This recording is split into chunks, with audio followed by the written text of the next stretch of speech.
Dati nang inamin ng mag-asawang sina Cagayan de Oro City Representative Benjo Benaldo at Diana Meneses na nagkaroon sila ng hindi pagkakaintindihan. Naglabas pa nga si Diana ng mga larawan na tila nagpapahiwatig na inabuso siya.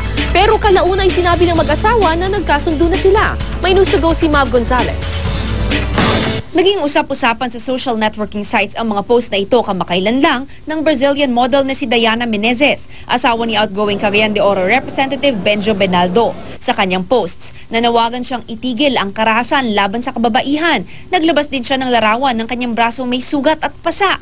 Dahil dito, nag-alala ang ilan niyang fans. Maging ang Department of Social Welfare and Development na alarma sa mga post ng modelo at hinimok pa siyang sumangguni sa kagawaran. Hindi man nalinawan kung bakit naglabas ng mga ganoong post si Diana. Sa kanyang mga naging panayam sa media, umamin siyang nagkaayos na sila ng congressman.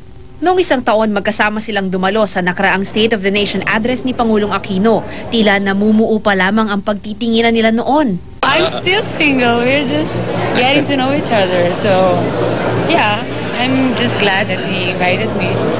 And I'm honored to be here. Pakakawalan pa ba ang Braziliana na ito? Well, I'll try not to.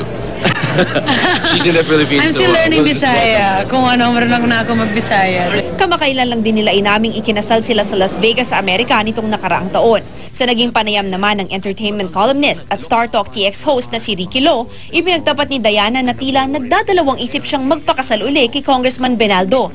May plano pala ang dalawa na mag-isang dibdib sa Europe. Pero dahil umano sa kanyang naranasan, nandoon pa rin daw ang trauma.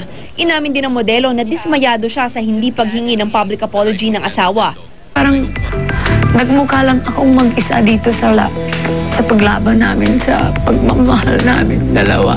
Sa sulat naman na ipinadala ni Congressman Benaldo sa Philippine Entertainment Portal o pep.ph, binatikos niya ang mga tumutuligsa kay Diana kaugnay ng pinagdaraanan nito.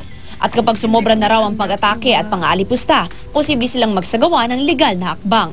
Mav Gonzalez, GMA News.